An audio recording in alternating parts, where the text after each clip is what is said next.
샬롬 할렐루야. 느헤미야 9장 6절.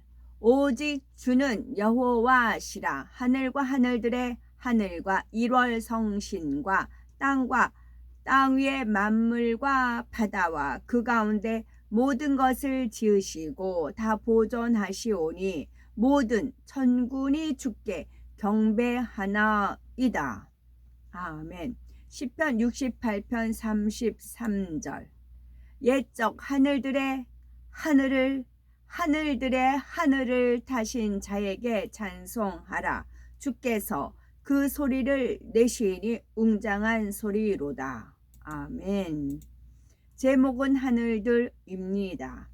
구약 성경 느헤미야 9장 6절에 오직 주는 여호와시라. 하늘과 하늘들의 하늘과 1월 성신과 땅과 땅 위에 만물과 바다와 그 가운데 모든 것을 지으시고 다 보존하시오니 모든 천군이 주께 경배하나이다 했습니다. 이는 우리 눈에 보이는 하늘 외에도 여러 하늘이 있음을 암시하고 있는데 과연 몇 개의 하늘이 존재하는 걸까요? 천국이 존재한다는 사실을 믿는 사람이라면 2개의 하늘까지는 생각할 수가 있지요. 우리가 사는 육의 세계의 하늘과 천국 곧 영의 세계의 하늘이지요. 그런데 성경에는 하늘을 표현할 때 둘뿐 아니라 여러 개의 하늘이 있음을 강조합니다. 시편 68편 33절에 내적 하늘들의 하늘을 타신 자에게 찬송하라. 주께서 그 소리를 바라시니 웅장한 소리로다 했고, 열왕기상 8장 27절에는 하나님이 참으로 땅에 거하시리이까 하늘과 하늘들의 하늘이라도 주를 용납지 못하겠거든 하물며 내가 건축한 이 전이오리까 말씀했지요. 사도 바울은 내가 그리스도 안에 있는 한 사람을 아노니 14년 전에 그가 셋째 하늘에 이끌려 간 자라 했습니다.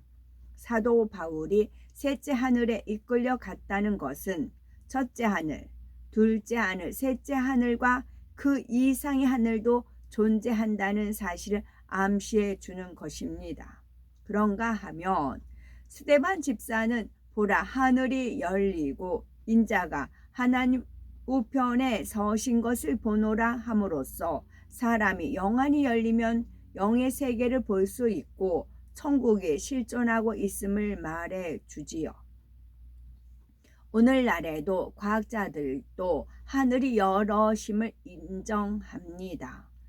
미국의 저명한 물리학 교수 맥스 태그마크는 평의 우주론을 통해 우리가 사는 우주 외에도 다른 우주가 존재하는데 각각의 우주가 물리적 성격, 즉 시간과 공간적인 특징이 전혀 다를 수 있다고 했지요. 이는 곧 여러 하늘이 있음을 뒷받침해 주는 것입니다. 여러 하늘은 크게 2 종류로 나눌 수가 있습니다. 우리 눈에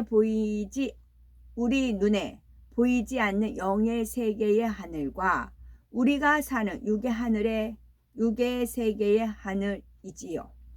우리가 사는 지구가 속한 우주 곧 육의 세계의 하늘이 첫째 하늘이라면 둘째 하늘부터는 영의 세계에 속합니다. 둘째 하늘에는 에덴 동산이 있는 빛의 영역과 악의 영들이 존재하는 어둠의 영역이 공존하지요. 에베소서 2장 2절에 공중권세 잡은 악한 영에 대해 나오는데 그들이 거하는 곳이 바로 둘째 하늘에 속합니다. 하나님께서는 둘째 하늘에 속한 에덴 동산의 동편을 두루 도는 화형 검과 그룹들로 지키게 하셨지요. 에덴 동산 동편은 악한 영의 세계와 빛이신 하나님께 속한 에덴 동산의 경계선이 있기 때문입니다. 경계선, 김계선, 경계선. 생령 아담이 범죄하기 전에는 하나님께서 에덴 동산과 첫째 하늘의 모든 만물을 다스리는 권세를 아담에게 주셨습니다. 하지만 아담이 범죄하여 에덴 동산에서 쫓겨난 후에는 관리가 필요했던 것이지요. 또한 아담이 죄를 범하기 전에는 에덴 동산의 사람들이 자유롭게 첫째 하늘에 속한 지구를 오갈 수 있었지만 아담이 범죄한 후에는 죄악이 따르게 되었습니다. 우리가 사는 지구가 속한 첫째 하늘과 에덴 동산이 속한 둘째 하늘의 시간과 공간의 개념은 전혀 다릅니다. 둘째 하늘에도 시간의 흐름이 존재하지만 우리가 사는 육의 세상과 같이 제한된 개념이 아닙니다. 에덴 동산에서는 아무리 세월이 지나도 사람이 늙거나 죽는 일이 없고 사물이 변질되거나 소멸되는 일이 없습니다. 오랜 시간이 지나도 에덴 동산의 사람들은 별다른 차이를 느끼지 못하며 어찌 보면 정지된 시간 속에 살고 있는 것과 같은 느낌이지요. 공간 역시 에덴 동산에서는 제약 없이 무한하게 펼쳐집니다. 만약 첫째 하늘의 공간에서 사람들이 죽지 않고 계속 태어나기만 한다면 언젠가는 포화 상태가 되어 버릴 것입니다. 그러나 둘째 하늘은 공간에 제약이 없기 때문에 아무리 인구가 불어나도 좁아지거나 가득 찰 걱정이 없습니다. 셋째 하늘은 구원받은 하나님의 자녀가 장차 영원히 살게 될 천국을 말합니다. 주의 계시와 환상을 받은 사도 바울은 그가 셋째 하늘에 이끌려 간 자라 낙원으로 이끌려 가서 말할 수 없는 말을 들었으니 하면서 셋째 하늘에 속한 낙원을 보았다고 했습니다. 각 나라마다 대통령이 사는 수도가 있는가 하면 중소도시와 시골이 있는 것처럼 하나님의 나라인 천국에도 가장자리라 할 수 있는 낙원부터 하나님의 보좌가 있는 새 예루살렘 성에 이르기까지 여러 처소로 구분되어 있습니다. 우리가 이 땅에 태어나 살아가면서 주님을 영접하여 얼마나 하나님을 사랑하여 아름다운 진리의 마음을 이루었는지, 얼마나 잃어버린 하나님 형상을 되찾았는지에 따라 들어가는 천국의 처소가 달라지는 것입니다. 셋째 하늘은 둘째 하늘보다도 시간과 공간의 제약이 없는 영원한 시간과 공간을 지닌 곳입니다.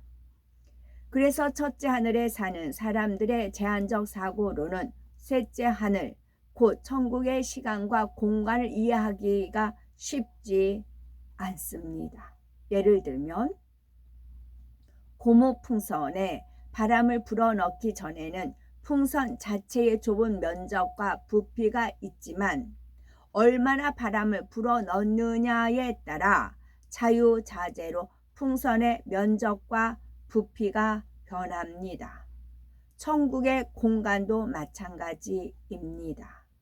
이 땅에서 집을 짓는다면 일정한 면적이 있어야 하고 그 안에 지을 수 있는 공간 역시 한계가 있습니다. 하지만 셋째 하늘의 공간에서는 면적이나 부피, 길이, 높이 등의 개념을 모두 초월하기 때문에 자유자재로 천국집을 지을 수가 있는 거지요. 넷째 하늘은 태초에 하나님께서 공간 분리 이전에 계시던 근본의 하늘을 의미합니다. 이곳에서는 시간이나 공간이라는 표현 자체가 무의미하지요.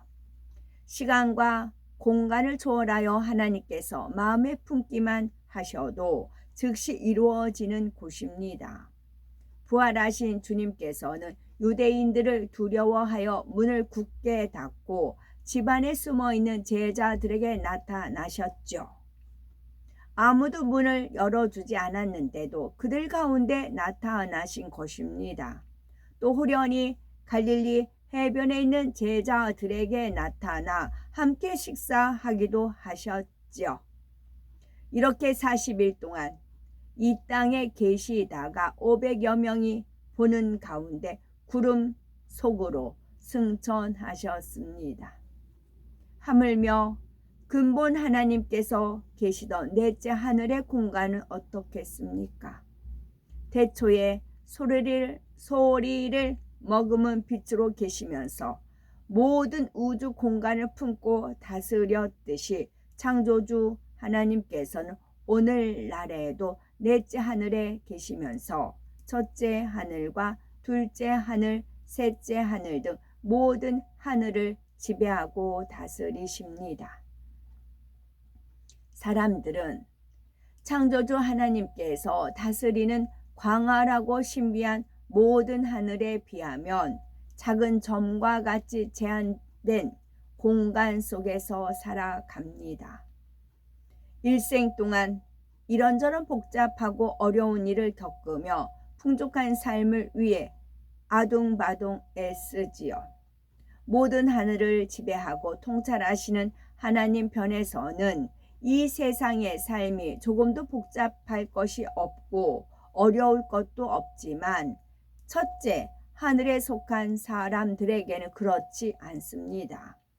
예컨대 개미로서는 도무지 옮길 수 없는 큰 짐이라도 사람이 손가락 하나만 움직이면 옮길 수 있고 도무지 건널 수 없는 물 웅덩이도 사람은 간단히 해결해 줄 수 있지요. 이같이 개미에게 어렵고 불가능한 일도 사람 편에서는 매우 쉬운 것처럼 전지전능한 하나님께서 도와주시면 능치 못할 일이 없습니다. 창조주 하나님께서는 우리의 모든 사정을 아시며 어떤 기도에도 응답하실 수 있습니다. 아무리 낙심되는 현실에 처해도 하나님의 능력으로는 모든 상황을 반전시킬 수 있다는 믿음을 소유하여 응답받는 복되고 아름답고 보배로운 우리 모두가 되셨으면 참 좋겠습니다. 낙원. 셋째 하늘에 있는 낙원은 천국의 처소 중 가장 낮은 곳이지만 이 땅과는 비교할 수 없을 만큼 행복하고 아름다운 곳입니다. 낙원에 거하는 사람은 믿음의 1단계로서 상급이나 면류관이 없으며 집도 따로 주어지지 않습니다. 천국집이 없다고 해서 마냥 잔디밭을 거닐고만 있는 것은 아니지요. 이 땅에 마을회관과 같은 곳이 있어 여러 사람이 함께 쉬며 사용하듯이 낙원에도 공동으로 사용하는 장소가 있어 그 안에서 모이고 안락하게 휴식을 취하기도 하는 곳입니다. 아멘.